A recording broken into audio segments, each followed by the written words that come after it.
I would hope at this point it would be obvious that the Republicans are not just going to do the right thing, whether it's on the Supreme Court or literally any other issue area. But unfortunately, it's not just the older elected Dems in leadership that seem to believe that that's how this might play out. Even people like Cory Booker had this to say. No, we don't appear to have the votes to do anything about it right now. We still don't know where everyone stands. And so it's going to be a long shot. We're going to do everything we can to try to appeal to their sense of decency. That you can't just a matter of months ago, as Lindsey Graham did, say that there is a standard, say that you will uphold it, tell people to use your words against you on this matter, and then have them suddenly flip and change that. As we said earlier, this is delegitimizing and politicizing the Supreme Court in a way that will be so damaging to our democracy. Again, you cannot have two different standards, one for Donald Trump and one for Barack Obama, because in that case, what you're doing, in effect, is giving Barack Obama a 3-year term in terms of the Supreme Court, and President Trump a 5-year term. And so we are really at a painful moment right now, and I think Democrats are going to continue to appeal to the sense of honor that when someone gives their word, as Lindsey Graham did, that they can't just break it. Yeah, but they can. And they are. It already happened. This isn't some hypothetical. We're not thinking about, if the Republican Party maintains this trajectory in a decade or two, I might not be able to fully trust them. No, they're lying constantly. That double standard you talked about, we already have that. And the double standard he laid out is actually more positive than the double standard we might have gotten if Hillary Clinton had won, when Ted Cruz was saying if she wins, no new Supreme Court justice, not like election year, no justice. No, literally, she will never get a Supreme Court justice. That seat will never be filled. And Cory Booker, who, I'm not as opposed to Cory Booker as some people. I obviously disagree with him very strongly on certain issues, but I like him on some things. I don't know if that's just how you vocalize your surrender, that you're still processing it, but saying that the Dems are going to continue to appeal to the Republicans' honor is effectively a meaningless statement, except in that it means that they're not going to do anything substantively to actually stop this. And this is a very simple thing to diagram. There are two ways, there are two fronts on which you need to fight. The first, and I know two fronts is not a really good idea, but most people don't know about the second front. So the first way you need to fight it is the rhetorical fight.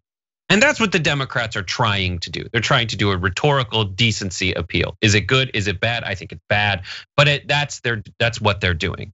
What they don't understand is something the Republicans understand very well, which is the mechanical fight, the legal fight, the letter of the law. What are the rules enshrined in our doctrine going to let us get away with? And that's what the Republicans rely on more. The Democrats rely on the floofy, let's make an argument about decency. The Republicans are just like, so the rules actually allow me to get away with a lot more stuff. And so I'm going to do what I can to win this rhetorical battle. But what the Republicans looked at, they abandoned the spirit of the law a long time ago.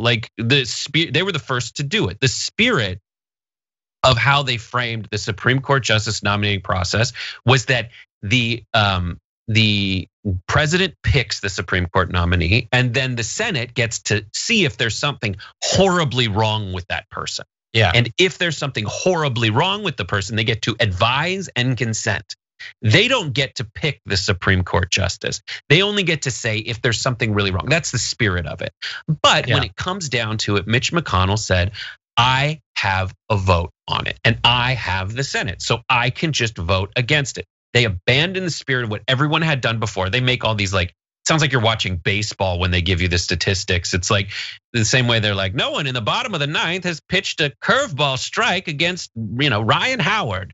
It's like, well, no one in the last year of a split Congress has been able to do that. That's how they give you the stats, and it's just BS because it's so damn boring, and they're trying to make it sound cool.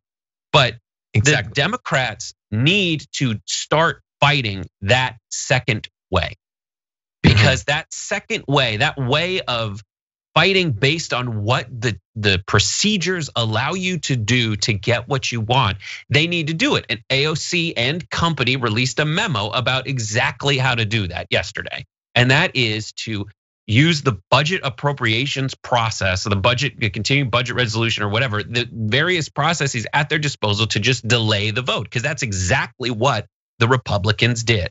They abandoned the spirit of the nomination process and relied on the rules. And the rules say there's a bunch of stuff that you can do, but for some reason the Democrats aren't doing that. And that's because they just don't want to cop to the fact that the tacticians on the Republican side are just better at it and more shameless. And this is what you have to do.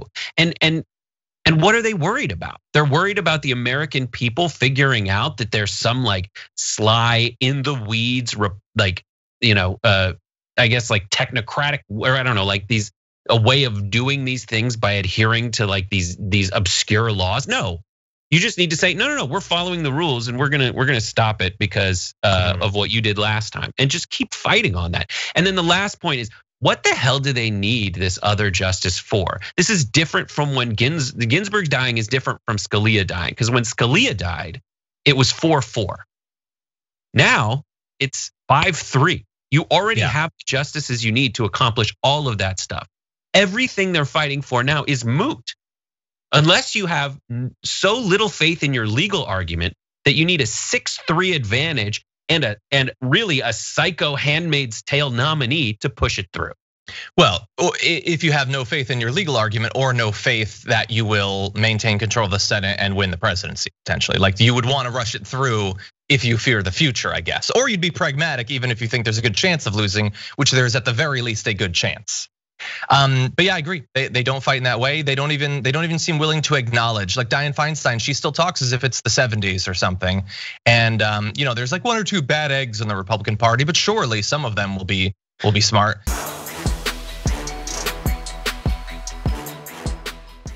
Check out the Damage Report podcast each day, wherever you get your podcasts, whether Pocket Casts or Stitcher or iTunes. You can join me as I give you the news and stories you want, with a range of co-hosts and interview guests jumping in on the fun each day. Again, that's the Damage Report, wherever you get your podcasts. And if you get them at iTunes, don't forget to rate and review. Sometimes I'll read them live on the show.